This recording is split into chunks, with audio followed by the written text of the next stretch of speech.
हजारोंनी जर दुर्गसेवक एकत्र येत आहेत गड संवर्धनासाठी, हे काम करतायत, तर त्यांच्यासाठी निधी तर लागत असेल ना, मग ते सगळ्याचं कसं मॅनेज करतात? सरकारच्या माध्यमातून त्या ठिकाणी संवर्धनाचं काम होत असतं. मग ते राज्य पुरातत्व विभाग असेल किंवा केंद्रीय पुरातत्व विभाग असेल. याच्यामध्ये परत दोन प्रकार मोडतात. एक म्हणजे राज्य संरक्षित स्मारकाच्या यादीमध्ये दोन प्रकारचे केले जातात. एक म्हणजे संरक्षित स्मारक आणि असंरक्षित स्मारक. याचा अर्थ protected monument, non protected monument. असंरक्षित स्मारक म्हणजे की ज्या किल्ल्यावर राज्य पुरातत्व विभागाच्या वतीनं त्या ठिकाणी तो निधी देता येत नाही, आणि जे संरक्षित स्मारक असतात तिथं निधी शासनाकडनं मोठ्या प्रमाणात त्या ठिकाणी येत असतो. परंतु निधी जरी येत नसला असंरक्षित स्मारकाला, तर याचा अर्थ असा नाही की उद्या कुणीही असंरक्षित स्मारकावर जाऊन काही करावं. जसं संरक्षित स्मारकासाठी ज्या प्रकारचे कायदे आहेत, नियम आहेत, सेम कायदे हे असंरक्षित स्मारकासाठी आहेत. मग काय होतं की राज्य पुरातत्व खात्याच्या वतीनं संरक्षित स्मारकासाठी निधी येतो, पण जे असंरक्षित स्मारक आहेत त्याला निधी येत नाही. मग त्याचं काय? आणि म्हणून सह्याद्री प्रतिष्ठाननी हा विचार केला की संरक्षित स्मारकाकडे फारसं लक्ष देण्यापेक्षा जे असंरक्षित स्मारक आहेत त्याकडे जास्त लक्ष दिलं पाहिजे, कारण तिथं सरकार जास्त मोठ्या प्रमाणात निधी देऊ शकत नाही. आणि म्हणून जे असुरक्षित स्मारक आहेत त्यामध्ये उदाहरण वसंतगडचा किल्ला आहे की तेथील बुरुज मागच्या 3 वर्षापूर्वी पावसाळ्यामध्ये पडला होता, तर त्यासाठी मोठ्या प्रमाणात निधी लागणार होता.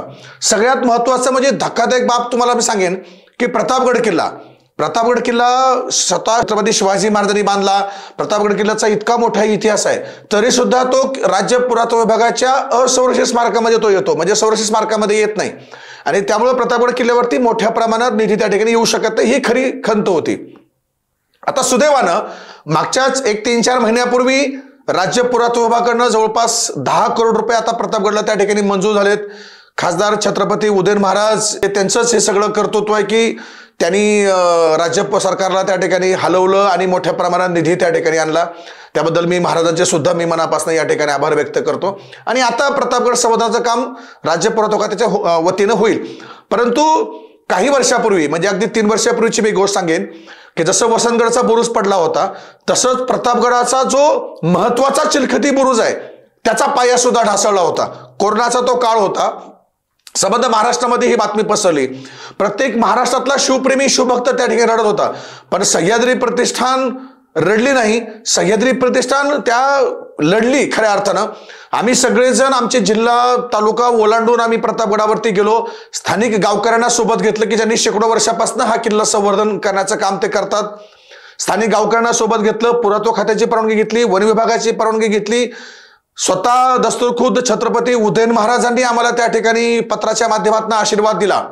आणि त्या पायासाठी, कारण तो जर पाया आम्ही दुरुस्त केला नसता तर 1-2 वर्षामध्ये तो अख्खा चिलखती बुरुज त्या ठिकाणी ढासळला असता आणि प्रचंड मोठ्या प्रमाणामध्ये प्रतापगडाचं नुकसान झालं असतं. आणि हे होऊ नये म्हणून सह्याद्री प्रतिष्ठाननं त्या ठिकाणी पुढाकार घेतला. त्याचा खर्च जवळपास 21 लाख रुपये होता. वसंतगडासाठी 16 लाख रुपये खर्च होता. किंवा सह्याद्री बसांच्या माध्यमातून वेगवेगळ्या किल्ल्यावरचे दरवाजे असतील, तोफगाडे असतील, किंवा इतर काही अनेक स्मारक असतील, मंदिरं जीर्णोद्धार असेल, हे सगळे उपक्रम त्या ठिकाणी होत असतात. मोठ्या प्रमाणात त्या ठिकाणी निधी लागतो. मग हा निधी जमा कसा करायचा?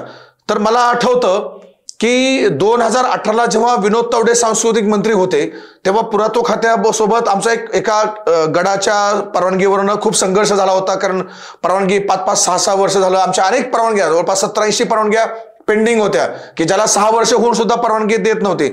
आणि त्या संघर्षातनं एक चांगला विचार पुढे आला. विनोद तावडेंची आमची त्या ठिकाणी भेट झाली आणि त्यातनं प्रधान सचिव जे सांस्कृतिक विभागाचे आहेत त्यांच्याशी माझी बैठक झाली. आणि हे जे काही असंरक्षित स्मारक आहेत याचं संवर्धन करण्यासाठी एक न भूतो न भविष्यतो असा एक विचार पुढे आला. आणि त्यातनं सांस्कृतिक मंत्र्यांना मी पत्र दिलं सह्याद्री बसांच्या माध्यमातून. आणि त्याच्यानंतर आमदार संजय केळकर आहेत, त्यांनी पाठपुरावा केला. आणि नागपूरचं जे काही हिवाळी अधिवेशन होतं त्यामध्ये एक स्वतंत्र GR असा पास झाला की एक व्यक्ती, एक संस्था किंवा संघटना यांच्या माध्यमातून किल्ल्यावरची कोणतीही वास्तू स्वखर्चातनं तुम्ही ते उभी करू शकता, अशा प्रकारचा GR त्या ठिकाणी निघाला. आणि मग 2018 ते 2024 ह्या 5-6 वर्षामध्ये त्या GRच्या अनुषंगानं सह्याद्री बसांच्या माध्यमातून मोठी काम त्या ठिकाणी होत गेली. किंवा जे काही इतर अनेक संस्था आहेत ज्या स्वतः गड किल्ल्यासाठी काम करत आहेत त्यांना सुद्धा याचा खूप मोठ्या प्रमाणात लाभ झाला. आणि आता हा झाला GRचा प्रश्न, GRच्या माध्यमातून राज्य पुरातत्व विभागानं सह्याद्री बसांना 5-6 वर्षातनं का होईना परवानगी त्या ठिकाणी दिली, पण जो पैसा लागणार होता ते तर काही उभं करणं मोठं खऱ्या अर्थानं चॅलेंज म्हटलं तरी वावगं ठरणार नाही. मग आम्ही महाराष्ट्रातल्या सर्व शिवप्रेमींना त्या ठिकाणी आव्हान केलं. आजपर्यंत केलेली कामं लोकांसमोर दाखवली किंवा जी कामं केली होती ते सोशल मीडिया असेल किंवा प्रिंट मीडियाच्या माध्यमातून लोकांसमोर गेली होती. प्रत्यक्ष आमचा संपर्क थेट लोकांशी होताच. त्यांच्या माध्यमातून त्या ठिकाणी लोकांना आव्हान केलं की प्रतापगडचा बुरुज पडलेला आहे, वसंतगडचा बुरुज पडलेला आहे, तर त्या उभा करण्यासाठी आम्हाला निधी लागणार आहे. तर त्यासाठी लागणाऱ्या ज्या काही आवश्यक परवानग्या होत्या, म्हणजे वसंतगडचा बुरुज दुरुस्त करायचा आहे त्यासाठी लागणारा खर्च, त्याचं कोटेशन आम्ही लोकांसमोर उभं केलं. पुरातत्व खात्याचं परवानगी लोकांसमोर आणली, वन विभागाची परवानगी आणली, प्रतापगडला महाराजांची परवानगी लोकांसमोर आणली. त्याच्यानंतर कोण कॉन्ट्रॅक्टर काम करणार त्याचं बँक डिटेल त्या ठिकाणी देण्यात आले. स्थानिक जी ग्रामपंचायत आहे किंवा स्थानिक जे तिथलं प्रतिष्ठान आहे त्यांची परवानगीचं पत्र आपण त्या ठिकाणी लोकांसमोर आपण मांडलं. आणि मग लोकांचा विश्वास आला की सह्याद्री बसांना हे काम करत असताना पूर्ण पारदर्शकता कशा पद्धतीने असली पाहिजे हे सर्व डॉक्युमेंट माध्यमातून हे लोकांसमोर आणतायत. आणि लोकांनी आजवर केलेलं कार्य, करत असलेलं कार्य, ह्या सगळ्या माध्यमातून एक मोठी चळवळ त्या ठिकाणी उभा राहिली. आणि प्रतापगडासाठी जे काही 21 लाख रुपयाचा निधी होता तो 21 दिवसामध्ये आम्ही उभा केला. वसंतगडला सुद्धा 1 महिन्याभरामध्ये आम्ही त्या ठिकाणी निधी जमा करू शकलो किंवा वर्गीकरण केलं पैशाचं. तर जिथं जिथं सह्याद्री बसांच्या वेगवेगळ्या शाखेच्या माध्यमातून किल्ल्यांचे काम होत असतात, स्थानिक जे काही म्हणतात ना लोकवर्गणीतनं हे कामं त्या ठिकाणी होत आहेत. आणि महाराष्ट्रातले लोक सुद्धा सह्याद्री प्रतिष्ठानावर विश्वास ठेवून किंवा त्याहीपेक्षा सह्याद्री बसांना गेल्या 15-20 वर्षामध्ये जे गडकोटावरती कामं केलेले आहेत त्या कामावर विश्वास ठेवून आम्हाला त्या ठिकाणी निधी देत आहेत. त्यामुळं हे खऱ्या अर्थानं मी तुमच्या चॅनलच्या माध्यमातून मी त्यांचे खूप आभार मानेल की ज्यांनी ज्यांनी प्रत्यक्ष आणि अप्रत्यक्ष या गडकोटासाठी, संवर्धनासाठी जे काही आम्हाला फुल ना फुलाची पाकळी दिलेली आहे त्याबद्दल मी त्या सर्वांचे मनापासून या ठिकाणी आभार मानतो. जर सर्वसामान्यपणे बघायला गेलं ना तर कसं होतं की छत्रपती शिवाजी महाराजांचा पदस्पर्शाने पावन झालेले जे किल्ले आहेत त्या किल्ल्यांवरती भ्रमंती करण्याचा प्रत्येकाचा कल असतो. पण जर सह्याद्री प्रतिष्ठानकडे बघायला गेलं तर ते सह्याद्री प्रतिष्ठानचा संवर्धनासाठी किल्ले निवडतानाचा कल आहे तो जास्त करून दुर्लक्षित किल्ल्यांकडे बघायला भेटतो. असं का? मी सांगितल्याप्रमाणे की असंरक्षित आणि संरक्षित स्मारक आहेत, त्यामध्ये संरक्षित स्मारकाकडे संवर्धनाचा कल हा पुरातत्व खात्याचा खूप अधिक असतो, असुरक्षित स्मारकाकडे कमी असतो. ज्या ज्या किल्ल्यावर शिवछत्रपतींचा इतिहास झालाय त्या किल्ल्याकडे स्वाभाविकपणे आपले इतिहासप्रेमी, दुर्गप्रेमी, शिवभक्त त्यांचाही त्या किल्ल्याकडे जाण्याचा कल असतो. मग त्या किल्ल्यावर गेल्यानंतर तिथला तो वास्तवदर्शी इतिहास पाहण्याच्या दृष्टिकोनातून ते किल्ला पाहत असतात. किल्ला पाहत असताना त्यांच्या लक्षात येतं की आता मोठ्या प्रमाणामध्ये सोशल मीडियाच्या माध्यमातून किंवा अनेक संस्था संघटनाच्या एकत्रित प्रयत्नातनं एक दुर्ग संवर्धन चळवळ सर्वसामान्य लोकांपर्यंत पोहोचले. मग त्यांच्या लक्षात येतं की किल्ल्यावरची आज ही वास्तू पडलेली आहे किंवा ही भविष्यात पडणारी आहे किंवा ही ऐतिहासिक वास्तू ऑलरेडी पडलेली आहे, ह्याचं संवर्धन व्हायला पाहिजे. तर त्यासाठी सर्वजण प्रयत्न करत असतात. परंतु सह्याद्री प्रतिष्ठान हे सगळं करत असताना आम्ही असा विचार केला की जे काही असंरक्षित स्मारक आहेत किंवा दुर्लक्षित किल्ले आहेत, उदाहरणार्थ नाशिकचा कंकराळा किल्ला असेल, पेनमधला रत्नदुर्ग किल्ला असेल किंवा रायगड जिल्ह्यामधला उरण तालुक्यातला मर्दुनगड किल्ला असेल, की हे दुर्लक्षित किल्ले आहेत, अपरिचित किल्ले आहेत. तर या किल्ल्यावर सुद्धा पर्यटक यायला पाहिजेत किंवा त्या किल्ल्यावरच्या वास्तू संवर्धन केल्या पाहिजेत. आणि त्या जर वास्तू आपण संवर्धित करून लोकांसमोर आणलो तर निश्चित जे काही जो किल्ला अपरिचित होता तो किल्ला सर्वसामान्य शिवप्रेमींना परिचित होईल किंवा पर्यटकापासून जो दुर्लक्षित किल्ला आहे या दुर्ग संवर्धनाच्या माध्यमातून त्या लोकांचे पावले या किल्ल्याकडे वळतील आणि त्या किल्ल्याचं भविष्याच्या दृष्टिकोनातून संवर्धनासाठी लोक म्हणा किंवा संस्था म्हणा ते प्रयत्न करतील. म्हणून सह्याद्री प्रशासनाने ठरवलं की संरक्षित स्मारकात किंवा प्रसिद्ध किल्ल्यासोबतच जास्तीत जास्त जे असंरक्षित किंवा अपरिचित किल्ले आहेत त्या किल्ल्यांना कशा पद्धतीने लोकांसमोर आणता येईल की जेणेकरून त्याही किल्ल्याचं संवर्धन त्या ठिकाणी व्हायला पाहिजे. थोडक्यात सांगायचं गेलं तर ज्या किल्ल्याकडे कल जास्त असतो लोकांचा तिकडे शासन काम करू शकतं, पण ज्या किल्ल्यांकडे दुर्लक्ष झालंय त्यांचं काम करण्याचा जास्त करून कल सह्याद्री प्रतिष्ठानचा दिसतो. मी मध्ये तुमचं एक भाषण ऐकलं होतं, त्याच्यामध्ये तुम्ही एक उल्लेख केला की राजगड हे माझं शेवटचं स्वप्न आहे. जर तुम्ही ह्या एवढ्या मोठ्या प्रमाणात काम करताय तर माझंच काय प्रत्येक दुर्ग सेवकाचं एकच म्हणणं असेल की तुम्ही काम थांबवलं नाही पाहिजे. पण तुम्ही असं का म्हणताय की राजगड हे माझं शेवटचं स्वप्न आहे आणि ते झाल्यानंतर म्हणजे तुम्ही थांबणार आहे का तिथून पुढे? नाही, खऱ्या अर्थानं त्याच्या पाठीमागे एक भावनिक नाळ मी तुम्हाला सांगतो की स्वातंत्र्यपूर्व भारतामध्ये सावरकरांनी जेव्हा अभिनव भारतची स्थापना केली आणि सर्व तरुण राष्ट्रप्रेमींना एकत्रित केलं आणि जहालमतवादी विचारसरणी त्यांनी मांडली आणि त्यांनी हे राष्ट्र स्वतंत्र होण्यासाठी एक अभिनव भारतच्या माध्यमातून त्यांनी त्या ठिकाणी सुरुवात केली. अनेक क्रांतिकारकांनी त्या संस्थेमध्ये योगदान दिलं आणि भारताला 15 ऑगस्ट 1947ला स्वातंत्र्य त्या ठिकाणी मिळालं. आणि स्वातंत्र्य मिळाल्यानंतर सावरकरांनी विचार केला की ज्या अभिनव भारतची स्थापना किंवा ज्या अभिनव भारतची सुरुवात मी ज्या एका विशिष्ट उद्दिष्टासाठी केली होती, म्हणजे भारत स्वतंत्र होण्यासाठी, तो भारत देश आता स्वतंत्र झालेला आहे. म्हणजे माझ्या संस्थेचा किंवा माझा उद्दिष्ट होता तो आता पूर्ण झालेला आहे. मग आता अभिनव भारत संस्था चालू कशासाठी ठेवायची? आणि म्हणून त्यांनी भगूर या त्यांच्या मूळ गावी ती संस्था विसर्जित केली. स्वातंत्र्यवीर सावरकरांचं हे जेव्हा मी चरित्र वाचत होतो तेव्हा माझ्या मनामध्ये सुद्धा त्यांच्या विचाराचा फार मोठा एक दांडगा प्रभाव त्या ठिकाणी पडला की मी जी 20 वर्षापूर्वी किंवा 15-20 वर्षापूर्वी ज्या सह्याद्री परिसराची गडकिल्ल्यांच्या संवर्धनासाठी जी स्थापना केली होती, आपण कुठेतरी थांबायचं का? किंवा हे जे काही गडकिल्ले संवर्धनाचं आपलं स्वप्न आहे ते कुठेतरी आपण थांबवू का? त्यामुळे त्या अनुषंगानं गेल्या 20 वर्षामध्ये गड संवर्धनासाठी जे करायला पाहिजे किंवा ज्या नवीन संकल्पना उपयोगात आणल्या पाहिजेत त्या सर्व संकल्पना त्या ठिकाणी उपयोगात आणल्या पाहिजे.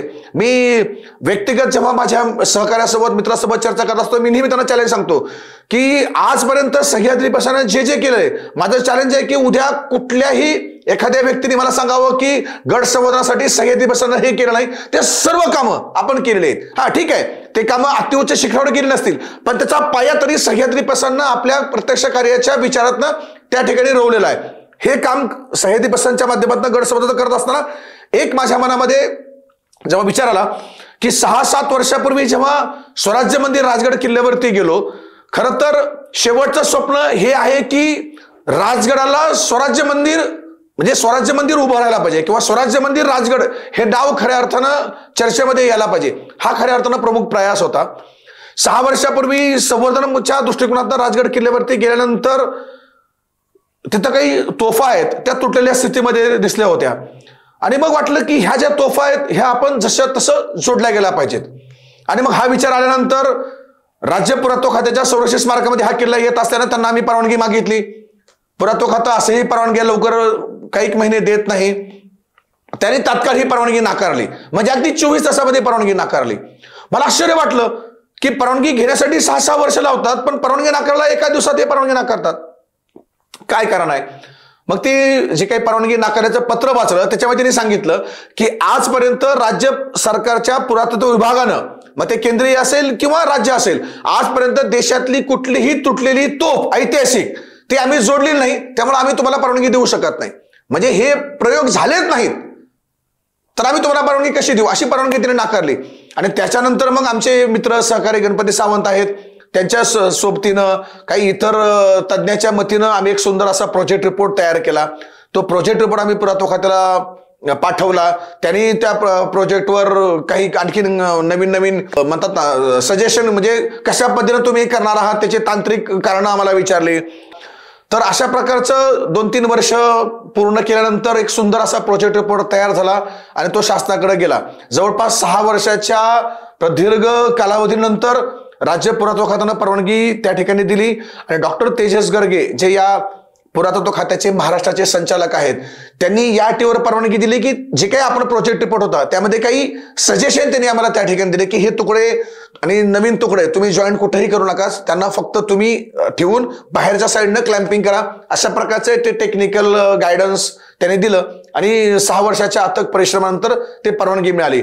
आणि मग मला असं वाटलं की जिथून खऱ्या अर्थानं ज्या राजगडावरनं हा स्वराज्याचा कारभार चालला, अत्यंत म्हणतात ना 12 ज्योतिर्लिंग आणि सर्वांसाठी तीर्थक्षेत्र अष्टविनायक असलेलं प्रमुख तीर्थस्थान म्हणून आपण ज्या राजगडाकडे पाहिलं जातं आपल्या सर्वसामान्य लाखो शिवभक्तांचं, त्या राजगडावरच्या तुटलेल्या तोफ आणि दुर्ग संवर्धनामध्ये जे आजवर कुणीच केलेलं नाही ते करण्याची पहिली सुरुवात आज सह्याद्री प्रशासनाच्या माध्यमातून त्या ठिकाणी होते.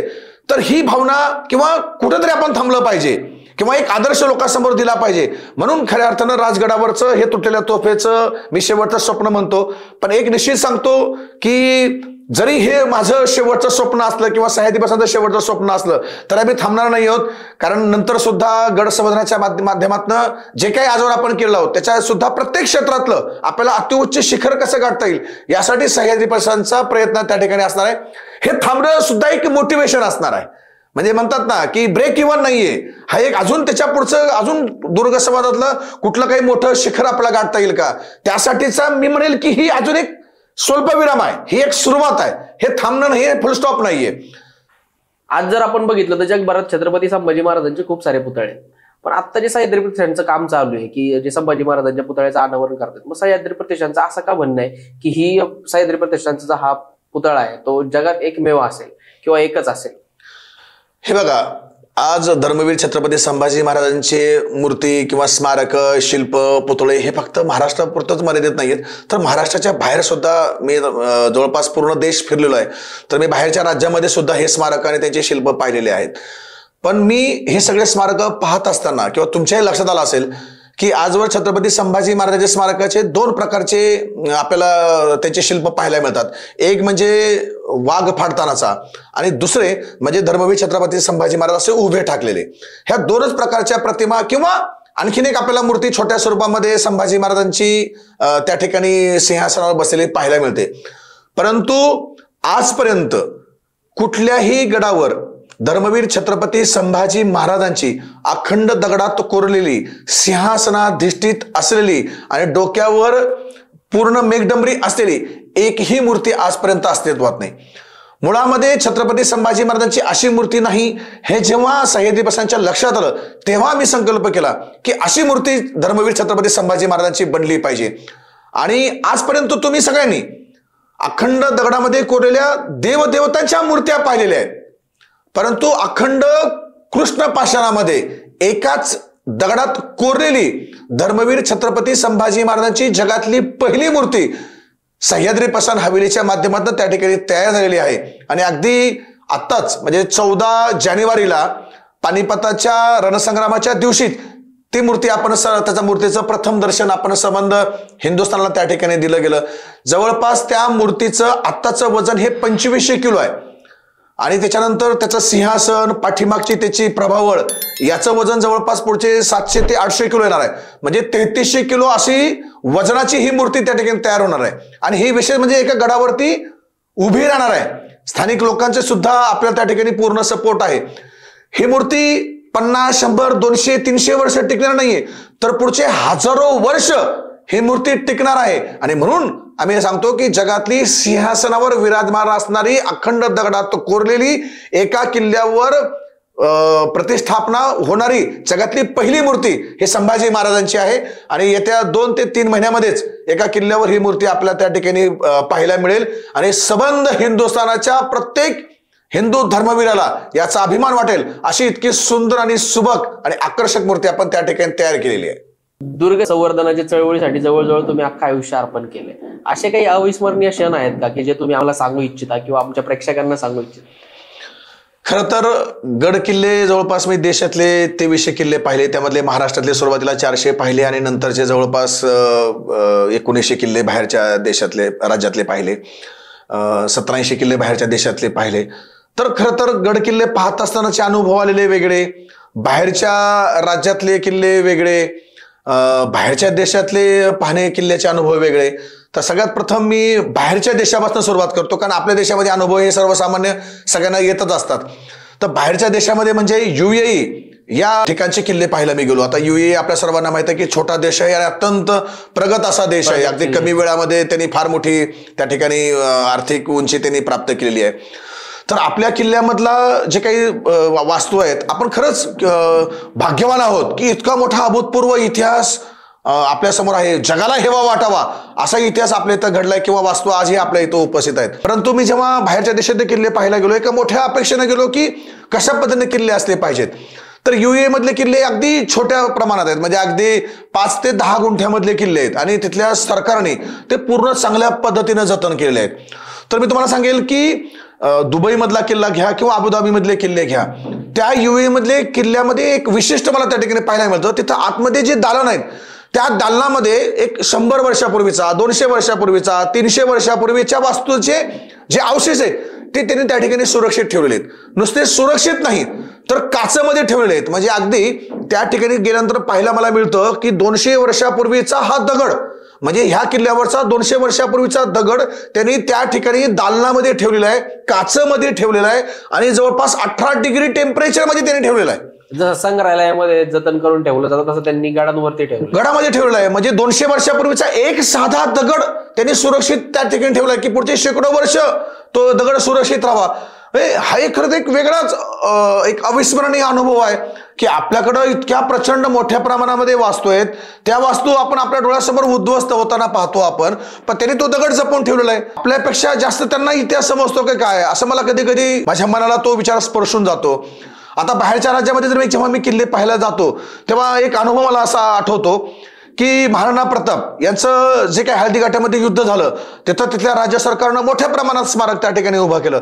देश विदेशातनं पर्यटक त्या हळदीघाटाच्या स्मारकामध्ये येतात, परंतु हळदीघाटीच्या पराभवानंतर सुद्धा महाराणा प्रतापांनी सर्वसामान्य गोरगरीब जनतेला एकत्रित घेऊन पुन्हा एकदा वेगळं स्वराज्य निर्माण केलं. 120 किलोमीटर अंतरावर उदयपूर पासून असणाऱ्या चावंड या गावामध्ये एका छोट्याशा डोंगरावर महाराणा प्रतापांनी स्वतंत्र राजधानी त्या ठिकाणी उभा केली, ज्याला चावंड किल्ला जिथं आहे. त्या चावंड किल्ल्याच्या जवळपास पूर्ण वास्तू, म्हणजे तो चावंड किल्ला जो राजधानीचा किल्ला महाराणा प्रतापांनी उभा केला होता तो पूर्ण उद्ध्वस्त आहे, परंतु त्या किल्ल्याचा एक दगड सुद्धा राजस्थान सरकारने त्या ठिकाणी उभा केला नाही, पण त्या किल्ल्यावर महाराणा प्रतापाचं स्मारक उभं केलंय. म्हणजे लोक स्मारक उभं पाहण्यासाठी येतात, पण त्या किल्ले संवर्धन करण्यासाठी राज्य सरकार असेल किंवा राज्य सरकारमधली कुठलीही संस्था संघटना त्या ठिकाणी येताना दिसत नाही. पण मी स्वतःला भाग्यवान मानतो की महाराष्ट्रामध्ये अशा अनेक संघटना आहेत की ज्या या गड संवर्धनासाठी प्रयत्न करत असतात. आणखी एक दुर्दैवाची गोष्ट सांगतो की महाराणा प्रतापाचं त्या चावंड किल्ल्यापासून अगदी 3 ते 4 किलोमीटर अंतरावर त्यांचं समाधी स्थळ आहे. त्या समाधी स्थळावर एकही पर्यटक त्या ठिकाणी फिरकत नाही. मी जेव्हा त्या समाधी स्थळाचं दर्शन घेण्यासाठी गेलो होतो तिथं 4-5 लोक आजूबाजूच्या परिसरामध्ये त्या ठिकाणी थांबले होते. मी त्यांना विचारलं मुद्दामून कुत्सितपणे की हे स्मारक कोणाचं आहे, तर त्यांनी सांगितलं की हमको मालूम नाही हे स्मारक इधर काय. म्हणजे एवढं शोकांतिका की राजस्थान सरकार किंवा इतका मोठा प्रचंड मोठा ताकदवान योद्धा महाराणा प्रताप त्यांचं समाधी स्थळ कोणाला हे माहिती नाही. म्हणजे हळदीघाटच्या हजारो एकरच्या परिसरामध्ये असणाऱ्या स्मारकाला पाहण्यासाठी देश विदेशात लोक येतात, पण जे प्रेरणास्थान आहे म्हणजे ते समाधी स्थळ तिथं येत नाहीत. किंवा ज्या कुंभलगड किल्ल्यावरती महाराणा प्रतापाचा जन्म झाला ते जन्मस्थान सुद्धा बंद असतं, लॉकमध्ये असतं. छोटंच जन्मस्थळ आहे ते सुद्धा लॉकमध्ये असतं. मी जेव्हा किल्ल्यावरती गेलो होतो ते दर्शनासाठी नतमस्तक मला व्हायचं होतं. मी स्थानिक सुरक्षा रक्षकांना विचारलं की हे तुम्ही समाधी स्थळ उघडं ठेवलं पाहिजे, तर इतकी मोठी शोकांतिका आहे. सुदैवानं महाराष्ट्रामध्ये ही गोष्टी नाहीयेत. तर ह्या गोष्टी सुद्धा आपल्याला बाहेरच्या देशामध्ये किंवा बाहेरच्या राज्यामध्ये जिथं प्रचंड मोठा इतिहास आहे ते पाहत असताना सुद्धा ह्या गोष्टी आपल्याला समजून घेण्यासारख्या आहेत. त्याच्यानंतर किल्ले संवर्धन करताना सुद्धा अनेक असे अनुभव आलेले आहेत की ज्या अनुभवातनं मी म्हटल्याप्रमाणे हजारो किलोचे दरवाजे सुद्धा गडावरती आम्ही घेऊन गेलो. मधल्या काळामध्ये हनुमंतगड नावाचा किल्ला आहे सिंधुदुर्ग जिल्ह्यामध्ये दोडामार्ग तालुक्यामध्ये. तिथं जवळपास 1800 किलोची छत्रपती शिवाजी महाराजांची मूर्ती गडावरती घेऊन जायची होती. अहो जिथं सर्वसामान्य लोकांना गडावर नुसतं फिरण्यासाठी जाण्यासाठी सुद्धा दमछाक होते, तिथे 1800 किलोची दगडी मूर्ती घेऊन जाणं हाच विचार एक खरं क्रांतिकारी विचार होता. परंतु सह्याद्री प्रसादांनी छत्रपती शिवाजी महाराजांच्या प्रेरणेतनं की आपल्या पाठीशी छत्रपती शिवाजी महाराज आहेत, आपल्याला छत्रपती शिवाजी महाराजांचा आशीर्वाद आहे. मी तर नेहमी सांगतो की छत्रपती शिवाजी महाराजांचा आशीर्वाद आपल्यावर नाहीये तर छत्रपती शिवाजी महाराज आपल्यावरती प्रसन्न आहेत. म्हणूनच की काय आजपर्यंत अनेक वास्तू गडावरच्या वेगवेगळ्या वास्तू आपण प्रकाशात आणलेल्या आहेत. या महाराष्ट्राच्या जनतेसमोर या इतिहासासमोर शेकडो वर्षानंतर आपण त्यांना उजाळा दिलेला आहे. अशा काही वास्तू आहेत, काही तोफा आहेत, खूप काही गोष्टी आहेत. तर ह्या सगळ्या गोष्टी त्या ठिकाणी होत्या. आता 1800 किलोची मूर्ती अगदी 30 मिनिटांमध्ये सह्याद्री बसांच्या दुर्गसेवकांनी आपल्या खांद्यावरती त्या ठिकाणी घेऊन गेली. हे प्रेरणा कोणाची होती, तर एक आशीर्वाद होता शिवाजी महाराजांचा की नाही शिवाजी महाराज आपल्यावरती प्रसन्न आहेत. त्या प्रेरणेत आम्ही त्या ठिकाणी घेऊन गेलो.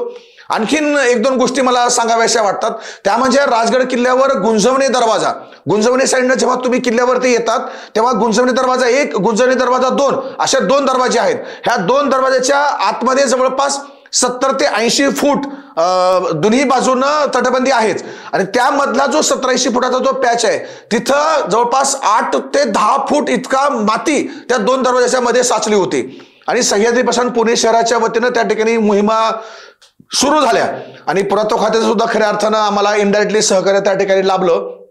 जवळपास 6 महिने दर रविवारी त्या ठिकाणी मोहिमा चालू होत्या आणि त्या ठिकाणची पूर्ण माती आम्ही बाहेर काढली. ती दोन्ही दरवाजाच्या आतला मार्ग सगळा मोकळा केला आणि तो दरवाजा गेल्यानंतर त्या ठिकाणी भंडारा उधळला आणि आम्ही सर्व दुर्गसेवक आम्ही गड उतरत होतो. उतरत असताना विचार केला की आता पुढे राजगडाचं काय काम आहे. आता जे काम महत्वाचं होतं किंवा प्रथमदर्शनी होतं ते काम तर आपलं सगळं झालेलं आहे. तर मग जात असताना काही दुर्गसेवक माझ्यासोबत होते. पाली दरवाजापर्यंत आम्ही पोहोचलो आणि पाली दरवाजाचा तो उमरा ओलांडतो न ओलांडतो तोच मी म्हणतात एक वेव्ज किंवा एक शिवाजी महाराजांच्या एक आशीर्वाद म्हणूयात किंवा काय त्याला मला शब्दामध्ये मांडता येणार नाही, कारण ती प्रत्यक्ष भावना वेगळी आहे, ती मला इथं शब्दामध्ये मांडता येणार नाही. मला असं वाटलं की इथं पाय आपले थांबलेत, म्हणजे इथं आपल्याला कोणीतरी थांबवतंय. आणि मग माझ्यासोबतच्या सहकार्याने सांगितलं की यार माझे पाय इथं थांबतायत, माझे पाय पुढे जात नाहीयेत. आणि मला एक असं एक वेगळं एक अनुभूती अशी इथे की इथं काहीतरी आपल्याला सापडणार आहे. इथं आपण इथली माती आपण काढली पाहिजे. जसं आपण गुंजेंद्राची माती उडवतो तर इथली आपण माती काढली पाहिजे. या पाली दरवाजाच्या आतमधली जी काही जो सुरक्षेसाठी जो काही तटबंदी केलेली आहे त्या तटबंदीच्या आसपासची माती आपण त्या ठिकाणी काढली पाहिजे. आणि आम्ही निर्धार केला की ठीक आहे, लगेच पुढच्या रविवारी आपण सगळे 100-200 दुर्गसेवक त्या ठिकाणी येऊयात आणि ही माती आपण काढूयात. मी तेव्हा ह्या पण सूचना केल्या की नुसती म्हणजे इथलं माती काढून आपण थांबायचं नाहीये, तर आपण भंडारा पण घेऊन येऊया. कारण आपल्या सगळ्यांना माहिती आहे की जेव्हा 150 वर्षापूर्वी शौर्याचे सोहळे गडावरती व्हायचे तेव्हा मराठ्यांनी भंडारा त्या किल्ल्यावरती उधळलेला आहे. तर भंडारा उधळायची परंपरा आम्ही सुरू केली. म्हणजे तोफगाडा बसवला, दरवाजे बसवले, जिथं जिथं काही नवीन वास्तू उभं केल्या त्या प्रत्येक वास्तूचं जेव्हा आपण लोकार्पण सोहळा करतो तेव्हा भंडारा उधळायचं ही परंपराची 150 वर्षापूर्वी मराठ्यांची होती. ती सह्याद्रीपासून ती परंपरा 150 वर्षांना तो सुद्धा कायम ठेवली आणि म्हणलं की इथं काहीतरी आपल्याला वास्तू सापडेल आणि त्या वास्तूवर आपण भंडारा उधळायचा. आणि मग दुसऱ्या रविवारी आम्ही सगळेजण आलो. सकाळी पहाटेच्या सूर्योदयापासून काम सुरू केलं आणि बरोबर सूर्यास्ताच्या अगोदर त्या ठिकाणची सगळी माती जेव्हा आम्ही बाहेर काढली तेव्हा लक्षात आलं की पाली दरवाजाच्या आतमध्ये प्रवेश केल्यानंतर त्याच्या सुरक्षेसाठी जी तटबंदी बांधलेली आहे त्या तटबंदीमध्ये एक आम्हाला एक तोफा मारा करण्याची एक मोठी जवळपास साधारण 4 फूट हाईटची आणि 2 फूट विडची तोफा मारा करण्याची जागा जी काही वर्षापासून अंधारात होती, अप्रकाशित होती, ती प्रकाशामध्ये त्या ठिकाणी आली. आज तुम्ही जरी कधी राजगड किल्ल्याकडे जात असाल किंवा राजगड किल्ल्याचं दर्शन घेण्यासाठी जाणार असाल तर पाली दरवाजाच्या मार्गे तुम्ही जेव्हा जाल त्याच्या खूप लांबवर म्हणजे 4-5 किलोमीटर अगोदरच जेव्हा तुम्हाला पाली दरवाजाचा तो बुरुज दिसतो तेव्हा ती तोफा मारा करण्याची जागा जी आम्ही प्रकाशात आणली ती तुम्हाला त्या ठिकाणी दिसेल. तर आम्हाला जेव्हा ही वास्तू प्रकाशात आली जवळपास इथं उपस्थित सर्व लोकांच्या डोळ्यामध्ये पाणी होतं की खरंच शिवाजी महाराजांना आमच्याकडनं हे करून घ्यायचं होतं का, हे प्रकाशात वास्तू आणायची होती का राजगडालाच आम्हाला आशीर्वाद द्यायचा होता की तुम्ही आजवर खूप कष्ट केलीत त्याचं एक फळ म्हणून ही वास्तू तुमच्या हातामध्ये प्रकाशित व्हावी असं काही होतं का. अशी एक सर्वसामान्य शिवभक्ताच्या मनामध्ये जे काही भावना येतात त्या भावना आमच्या सगळ्यांच्या मनामध्ये त्या ठिकाणी आल्या. त्यानंतर आणखीन एक महत्वाचं म्हणजे की आपल्या सर्वांना माहिती आहे की जंजिरा किल्ल्याच्या बाजूला पद्मदुर्ग किल्ला आहे. जंजिरा किल्ल्यावर आपण सहज त्या ठिकाणी जाऊ शकतो कारण छोट्या छोट्या बोटी आहेत, मोठ्या बोटी आहेत किंवा जेट्टी त्या ठिकाणी अवेलेबल आहे. परंतु पद्मदुर्गला जाण्यासाठी जेट्टी त्या ठिकाणी अवेलेबल नाहीये. तर तुम्हाला तिथं त्या ठिकाणी स्वतंत्र बोटी तुम्हाला व्यवस्था त्या ठिकाणी कराव्या लागतात. असे खूप आव्हानं आहेत. तर काही मोजकेच लोक बोटी त्या ठिकाणी घेऊन जातात कारण तो एकदम भर समुद्रामधला किल्ला आणि जंजिऱ्यापासून खूप लांबच्या अंतरावर म्हणजे समुद्र किनाऱ्यापासून खूप लांबच्या अंतरावर आहे. त्याच्या बाजूचा जो समुद्र आहे तो पूर्ण सखल त्या ठिकाणी आहे. जवळपास आपल्याला 3-4 फूट पाण्यामधनं सुद्धा त्या ठिकाणी उतरावं लागतं आणि पैल तेराला त्या पद्मदुर्ग किल्ल्यावरती जावं लागतं. तर अशा वेगवेगळ्या प्रकारची आव्हानं आपल्याला पार पडत तिथे जावं लागतं.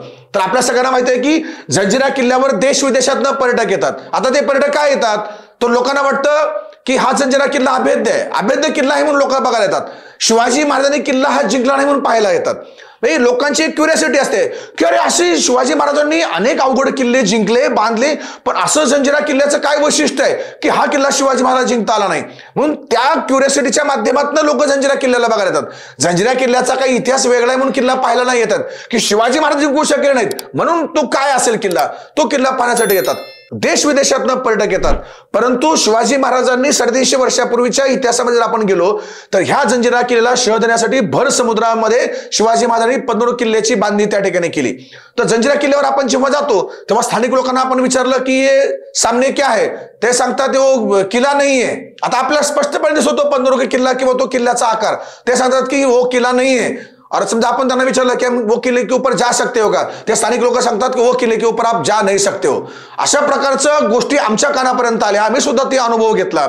आणि हे जर कुठे थांबवायचं असेल की जंजिरा किल्ल्यावर जे पर्यटक येत आहेत किंवा ज्या विचारणा येत आहेत तो विचार जर पाडत असेल, तो हाणून पाडत असेल तर जास्तीत जास्त पर्यटकांनी, दुर्गप्रेमींनी 15 किल्ल्यावरती येणं गरजेचं आहे. कारण जो किल्ला स्वतः छत्रपती शिवाजी महाराजांनी बांधलेला आहे त्या जंजिरा किल्ल्याला शह देण्यासाठी तो 15 किल्ला का पाहायला नाही यायचा, ते वास्तू का नाही पाहायला यायची. आणि म्हणून विचार केला की ते एक मोठी वास्तू उभी राहायला पाहिजे.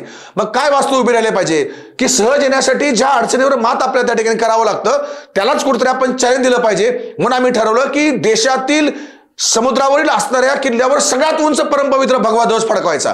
तो परमपवित्र भगवा ध्वज का फडकवायचा की जंजिरा किल्ल्यावर जर सहज त्या 15 किल्ल्याकडे पाहिलं तर लोकांच्या लक्षात आलं पाहिजे की तो किल्ला आहे, त्या किल्ल्यावर परमपवित्र भगवा ध्वज आहे आणि त्या किल्ल्यावर इतका मोठा भगवा ध्वज उभा राहिलाय, याचा अर्थ त्या किल्ल्यावर आपण जाऊ शकतो, तो किल्ला पाहिला पाहिजे, त्या किल्ल्याचा इतिहास लोकांसमोर येईल. हा विचार त्या ठिकाणी आला. आणि मग पुन्हा एकदा महाराष्ट्राला आम्ही लोकवर्गणीतनं आव्हान केलं. लोकांनी त्या ठिकाणी आपल्या समिधा अर्पण केल्या आणि जवळपास 2500 किलोचं ते मटेरियल होतं. 60 फूट इतका ध्वज त्या ठिकाणी उभा करायचा होता भर समुद्रामध्ये. म्हणजे जेव्हा भरती येते तेव्हा अथंग त्याचा पाया जो आहे तो समुद्राच्या पाण्यानं बुजलेला असतो. त्या खडकावर हे सगळं उभा करणं हे सोपं नव्हतं. परंतु आपण ते टेक्निक शोधलं. त्या भर समुद्राच्या उबडधोबड खडपामध्ये ड्रिल मारले, तिथं लोखंडी प्लेट लावली आणि त्याच्यावर 60 फुटी भगवा ध्वज लावायचं उभं केलं. पहिल्या प्रयत्नाला तिथं माणसं जाणं अवघड, तिथं क्रेन किंवा कुठल्याही प्रकारची तांत्रिक सोयी उपलब्ध नव्हत्या. ते जे काही करायचं होते आपल्या शक्तीवर त्या ठिकाणी करायच्या होत्या. पहिला प्रयत्न आम्ही त्या ठिकाणी गेलो परंतु आमचा प्रयत्न त्या ठिकाणी सफल झाला नाही. आणि जेव्हा काही दिवसानंतर परत ठरलं की दुसरा प्रयत्न आपण त्या ठिकाणी करूयात, सुदैवानं तो दिवस होता सूर्यग्रहणाचा. सगळीकडे होतं की सूर्यग्रहण आहे, घराच्या बाहेर नाही पडलं पाहिजे. पण आम्ही मुद्दामून तोच दिवस निवडला की सूर्यग्रहणाचा दिवस. म्हणलं सूर्याला ग्रहण त्या दिवशी लागतं ना, तर आपण जंजिऱ्याला ग्रहण त्या दिवशी लावूयात. म्हणून सूर्यग्रहणाचा दिवस आमचा ठरला. आम्ही सकाळ सकाळी किल्ल्याच्या समुद्रकिनारी पोहोचलो, सगळी व्यवस्था केली आणि तो खूप मोठी त्याचा इतिहास आहे. आम्ही गपचूप बंद वेगवेगळ्या बोटीतनं आम्ही त्या ठिकाणी किल्ल्यापर्यंत पोहोचलो. पहाटे 4 वाजताच जे काही ध्वजस्तंभाचं साहित्य होतं त्याला तराफ्यावर ठेवलं होतं. त्या तराफ्याची ते जहाजाची बोट ते दोरी तुटली, तराफावरचं सामान सगळं वाहत चाललं होतं. मग आमचे काही कोळी लोकमित्र होते त्यांनी ते समुद्रात उड्या टाकल्या आणि परत ते दोर तराफा जहाजापर्यंत घेऊन आला. तिथून मग अथक परिश्रमातनं आम्ही त्या किल्ल्याच्या पायाला पोहोचलो. तिथून मग ते जे काही 2500 किलोचं वेगवेगळं वजन होतं, सुट्टा भाग केलेले होते, ते तुकडे आम्ही मेन ठिकाणी त्या ठिकाणी घेऊन गेलो आणि सगळं बेसिक पाया त्या ठिकाणी उभा राहिला. आणि आता जो काही 60 फुटाचा जो ध्वज म्हणजे स्तंभ होता तो जशा तसं वर उचलायचा होता. त्यासाठी कुठेतरी उंचावरनं ती क्रेन म्हणा किंवा असं उंचावरनं काहीतरी ओढणं गरजेचं होतं. परंतु तुम्ही जर किल्ला पाहिला तर तिथली तटबंदीची उंची हे 15-20 फुटापेक्षा जास्त उंच नाहीये. तर ते म्हणजे प्रॅक्टिकली ते करणं शक्य नव्हतं. आणि तेव्हा आम्ही खूप प्रयत्न केले आणि ठरलं होतं की संध्याकाळी 5च्या आत आम्हाला तो किल्ला सोडायचा होता, कारण भरती येणार होती. आणि भरती जर एकदा आली असेल तर आम्हाला त्या ठिकाणी थांबणं शक्य नव्हतं. आणि अक्षरशः भरतीची वेळ जवळ आली. आम्हाला ज्या बोटीने सोडलं होतं त्या बोटी सुद्धा समुद्राच्या म्हणजे जिथून घ्यायच्या होत्या त्याच्या जवळपास आल्या. त्या कोळी लोकांचे आम्हाला फोन की तुम्ही आता लवकरात लवकर हळूहळू तुम्ही छोट्या बोटीतनं मोठ्या बोटीपर्यंत या, म्हणजे किल्ला तुम्ही सोडा, समुद्रकिनाऱ्याला आपल्याला जायचंय. ह्या सगळ्या गोष्टी सुद्धा अक्षरशः सोबतचं पाणी सगळं संपलं होतं. मग शेवटी आम्ही सगळेजण एकत्र जमा झालो आणि मग सगळ्यांना मी आव्हान केलं की आज नाहीतर परत कधीच नाही, आजचा दिवस हा उद्याचा इतिहास असेल. आज सूर्याला ग्रहण लागलंय तर ह्या जो काही जंजीर आहे ह्या जंजिराला आपल्याला या ठिकाणी परमपवित्र भगवा ध्वज लावून त्याला ग्रहण लावायचंय. आणि शिवाजी महाराज आपल्यावर प्रसन्न नाहीत, शिवाजी महाराजांच्या नावाचा आपण जय जयकार करूयात. आणि असं म्हटल्या सर्वांनी छत्रपती शिवाजी महाराजांची नावाची जय जयकार त्या ठिकाणी सुरुवात केला. आणि जे काम जवळपास 10-12 तासापासून होत नव्हतं ते काम अवघ्या पुढच्या 6 ते 7 मिनिटांमध्ये त्या ठिकाणी उभं राहिलं. तर मला वाटतंय की छत्रपती शिवाजी महाराजांच्या नावामध्ये काय प्रेरणा आहे, काय ताकद आहे किंवा त्यांची प्रत्यक्ष अनुभूती काय आहे हे आम्ही मला वाटतं की वेगवेगळ्या किल्ल्यावरती आम्ही ह्या कामाच्या माध्यमातून त्या ठिकाणी घेतलेलं आहे. आणि पद्मनाभ किल्ल्याचं हे परमपवित्र भगवा ध्वज त्या ठिकाणी लावणं हे त्या मला वाटतं की एक मैलाचा दगड त्या ठिकाणी ठरलेला आहे. जर बघायला गेलं तर सह्याद्री प्रतिष्ठान हे जनजागृतीचं काम करते, म्हणजे जे इतिहासाची जनजागृती आहे ते करण्यासाठी संवर्धन करते. धर्मजागृतीसाठी सुद्धा पण सह्याद्री प्रतिष्ठान काय काम करत आहे का? सह्याद्री प्रतिष्ठान मुख्यत्वे गड किल्ल्याच्या संवर्धनासाठी काम करत असतं. हे काम करत असताना सुद्धा समाजामध्ये ज्या काही इतर अडचणी आहेत किंवा जे काही समाजसेवेचं काही व्रत म्हणतो आपण त्याचा सुद्धा प्रयत्न करत असतात. म्हणजे रक्तदान शिबिर असेल किंवा ट्री प्लांटेशन असेल किंवा एखाद्या मध्ये कोल्हापूरला पूर आला होता किंवा मध्ये कोकणामध्ये आला होता तर तिथं सुद्धा सह्याद्री प्रतिष्ठानच्या अनेक दुर्गसेवकांनी प्रत्यक्ष जाऊन कष्ट केली. म्हणजे ह्या सगळ्या गोष्टी तर समाजसेवेच्या माध्यमातून होत असतात. परंतु आणखीन एक सह्याद्री प्रतिष्ठान थोडासा एक वेगळा विचार आहे की जे काही आपले ऐतिहासिक वीर पुरुष आहेत किंवा मराठ्यांचे धारातीर्थ आहेत तर त्यांच्या समाजाचा जीर्णोद्धार करण्याचं काम सुद्धा सह्याद्री प्रतिष्ठानानं त्या ठिकाणी सुरू केलेलं आहे. आजपर्यंत सह्याद्री प्रतिष्ठाननी मुरारबाजी देशपांडे हे आपल्या सर्वांना माहिती आहे की पुरंदरचा जेव्हा इतिहास होतो तेव्हा मुरारबाजी देशपांडे आपल्या डोळ्यासमोर येतात. त्या मुरारबाजी देशपांडे यांची समाधी कुठं आहे जर असं म्हटलं तर बऱ्याच लोकांना वाटतं की ते पुरंदरवरती आहेत. पुरंदरवरती ते धारातीर्थ पडलेत पण त्यांची मूळ समाधी जी कुठं आहे तर त्यांच्या मूळ जन्मगावी.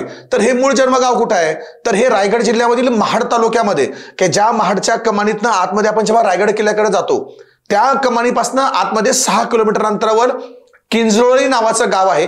त्या गावामध्ये मुरारबाजी देशपांडे यांची समाधी आहे. तर ती समाधी पूर्णपणे उद्ध्वस्त होती, जीर्णावस्थेमध्ये होती. आणि मग सह्याद्री प्रतिष्ठाननं मराठींचे धारातीर्थ या उपक्रमाच्या अंतर्गत त्या समाधीचा जीर्णोद्धार त्या ठिकाणी केला. जवळपास तिथेच 111 फूट उंचीचा ध्वजस्तंभ त्या ठिकाणी उभा केला. आता 111 फूट का त्याचाही एक वेगळा इतिहास आहे. म्हणजे राज्याभिषेक जेव्हा झाला तेव्हा 111 किल्ला वसवल्याची सभासद बकरीमध्ये नोंद आहे. म्हणून तो एक ऐतिहासिक संदर्भ देऊन मुरारबाजी देशपांडेच्या समाधीजवळ आपण 111 फूट ध्वज त्या ठिकाणी लावला. त्याच्यानंतर सरनोबत पिलाजीराव गोळे आहेत ज्यांचं स्मारक ज्यांची समाधी इथं पुण्यामध्ये पिरंगुटमध्ये आहे तर तेही आपण समाधीचा जीर्णोद्धार आपण त्या ठिकाणी करत आहोत. त्याच्यानंतर मराठ्यांचे जे स्मारक आहेत म्हणजे साधारण तानाजी मालुसरे यांचं मूळ जन्मगाव आहे महाबळेश्वर पासे पाचगणीमध्ये अगदी जवळ गोडवली या गावामध्ये. त्यांच्या मूळ जन्मगावी आपण तानाजी मालुसरेचं स्मारक आपण त्या ठिकाणी उभं केलेलं आहे. लवकरच आपण भाळवणी येथे म्हणजे सांगली जिल्ह्यामध्ये सरसेनापती संताजी घोरपडे यांचं आपण स्मारक आपण त्या ठिकाणी उभं करणार आहोत. किंवा ज्या हे सगळं उपक्रम आपले भविष्यामध्ये चालूच आहेत त्यापेक्षा ज्या किल्ल्यावरचे मंदिरं उद्ध्वस्त आहेत ते मंदिरं सुद्धा जीर्णोद्धाराचं काम आपण त्या ठिकाणी सुरू केलेलं आहे. ज्या किल्ल्यावर मंदिरच नाहीयेत तिथं सुद्धा मंदिर निर्माण करण्याचं आपण काम आपण त्या ठिकाणी सुरू केलेलं आहे. मग तुम्ही म्हणाल की गड किल्ल्याचं तटबंदी बुरुज हे दुर्ग संवर्धन काम करत असताना नेमकं हे तुम्ही मंदिराचं काम का घेतायत तर एक गोष्ट मला आवर्जून त्या ठिकाणी सांगावीशी वाटते की जे 1528 मध्ये म्हणजे बाबराच्या नावानं ज्या मीर बाकींनी हे मंदिर उद्ध्वस्त करून त्या ठिकाणी बाबरी मस्जिद बांधली आणि आपल्याला जवळपास 500 वर्ष संघर्ष करावा लागला आणि 500 वर्षाच्या संघर्षानंतर या ठिकाणी राम मंदिर उभं राहते, नवे राष्ट्र मंदिर उभं राहते. तर मी थोडासा त्या दृष्टिकोनातून जेव्हा विचार केला त्याहीपेक्षा मी प्रत्यक्ष गोष्टी पाहिलेल्या आहेत की जेव्हा मी बाहेरच्या राज्यामधनं किंवा महाराष्ट्रामध्ये जेव्हा प्राचीन मंदिरं पाहायला जायचो, प्राचीन वास्तू पाहायला जायचो, लेण्या पाहायला जातो तेव्हा तिथं माझ्या लक्षात आलं की अशी एकही प्राचीन देवदेवताची मूर्ती नाहीये की जी चांगल्या स्थितीमध्ये आहे. किंवा तुम्ही आता मी सांगतोय म्हणून तुम्ही प्रत्यक्ष पहा, यानंतर तुम्ही माझी ही मुलाखत ऐकल्यानंतर किंवा हे माझं संभाषण ऐकल्यानंतर तुम्ही देशामधल्या कुठल्याही प्राचीन मंदिरात जावा, त्या मंदिरातली देवदेवताची मूर्ती पहा, तुमच्या लक्षात येईल की त्या देवदेवतेचे नाक कापलेत, डोळे कापलेत, पाय तोडलेत, हात तोडलेत, कान कापलेत, त्याची विटंबना केलेली आहे. त्यांचे जे वाहन आहेत मग ते वाघ असेल, सिंह असेल, हत्ती असेल, त्या प्रत्येकाचे सुद्धा हातपाय तोडलेले आहेत. म्हणजे 350 वर्षापूर्वी औरंगजेब असेल किंवा त्याचे पूर्वज असतील किंवा त्याचे अनुयायी असतील या सगळ्या हरामखोरांनी आपल्या देवदेवताचा अपमान त्या ठिकाणी केलेला आहे. ते मंदिरं उद्ध्वस्त केलेत, आपल्या देवदेवताचा अपमान त्या ठिकाणी केलाय. हे आपण बुजवणार नाही आहोत का? तर ठीक आहे, देशामध्ये असणाऱ्या प्रत्येक मंदिराचा जीर्णोद्धार सह्याद्री प्रतिष्ठान नाही करेल, पण आज सह्याद्री प्रतिष्ठान गड किल्ल्याच्या माध्यमातून धर्माचं आणि स्वराज्याचं काम त्या ठिकाणी करताय, इतिहास जपण्यासाठी काम करताय. तर ज्या मंदिरावरचे वास्तू उद्ध्वस्त आहेत किंवा ज्या किल्ल्यावरच्या वास्तू उद्ध्वस्त आहेत किंवा ज्या किल्ल्यावरील मंदिरं उद्ध्वस्त आहेत किंवा ते मंदिरं तरी जशा तसं उभं करण्याचं काम सह्याद्री प्रसादच्या माध्यमातून होऊ शकतं का? तर निश्चित होऊ शकतं. कारण आज सह्याद्री प्रसादच्या माध्यमातून हजारो शिवप्रेमी दुर्गसेवक त्या ठिकाणी जोडलेले आहेत. म्हणून सह्याद्री प्रसाद ज्या गडावरचे मंदिरं पडलेली आहेत ते मंदिरं बांधण्याचं काम त्या ठिकाणी सुरू आहे. आणि मला वाटतंय हे जरी स्वराज्याचं काम असलं तरी हे सुद्धा खऱ्या अर्थानं धर्माचं काम आहे. सह्याद्री प्रसाद स्वराज्याचं आणि धर्माचं काम हे गड किल्ल्याच्या माध्यमातून गेल्या अनेक वर्षापासून करत आहे आणि पुढे करत राहणार आहे. अनेक दुर्गप्रेमी असतील ज्यांना सह्याद्री प्रतिष्ठान सोबत यायची इच्छा असेल तर त्यांनी सह्याद्री प्रतिष्ठान सोबत कसं यायचं?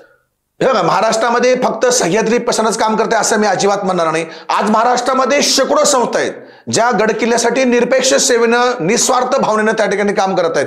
तर मी सगळ्यांना तुमच्या माध्यमातून एकच आव्हान करेल की जर तुम्हाला प्रत्यक्ष छत्रपती शिवाजी महाराजांच्या चरणी आपली श्रद्धा जर अर्पण करायची असेल, जर आपल्या पूर्वजांच्या बलिदानाच्या प्रती जर आपली समिधा अर्पण करायची असेल तर मला वाटतंय प्रत्येकाने ह्या राष्ट्र निर्माण कार्यासाठी म्हणून गड किल्ल्याच्या वास्तू जशा तसं उभं राहण्यासाठी किंवा ज्या वास्तू आज आहेत त्या वास्तू पुढचे हजारो वर्ष टिकण्यासाठी संवर्धनाचा जो काही हा विचार आहे, हा वसा आहे, हे अधिष्ठान आहे, हे तुम्ही सगळ्यांनी घेतलं पाहिजे. सह्याद्री प्रसारण नव्हे तर ज्या काही कुठल्या संस्था गड किल्ल्यासाठी काम करतात त्या संस्थेला तुम्ही त्या ठिकाणी जोडलं गेलं पाहिजे. सह्याद्री प्रतिष्ठानची अधिकृत वेबसाईट आहे www.sahyadripratishthan.com. या वेबसाईटला आपण व्हिजिट देऊन सुद्धा त्या ठिकाणी आपण सहभागी नोंदवू शकता. महाराष्ट्रामध्ये वेगवेगळ्या तालुक्यामध्ये सह्याद्री प्रसादचे दुर्गसेवक आहेत. सोशल मीडियावर सुद्धा सह्याद्री प्रसाद ऑफिशियल नावाचे पेज आहे. अनेक सह्याद्री प्रसादच्या शाखेच्या वेगवेगळ्या नावानं सुद्धा पेजेस चालू आहेत. आपल्या चॅनलच्या माध्यमातून सुद्धा तुम्ही आम्हाला संपर्क करू शकता. तर तुम्हाला जर काम करायची इच्छा असेल तर म्हणतात ना, there is a will there is a way. तर अशा प्रकारचं एक नातं तुम्ही गड समाजासाठी कुठल्या ना कुठल्या माध्यमातून तुम्ही त्या ठिकाणी जोडू शकता. आज आपली जी चर्चा झाली त्यातून भरपूर दुर्गसेवक आज प्रेरणा घेतील. त्यामुळे मी सर्वप्रथम तुमचे आभार मानतो की तुम्ही आम्हाला वेळ दिला. धन्यवाद.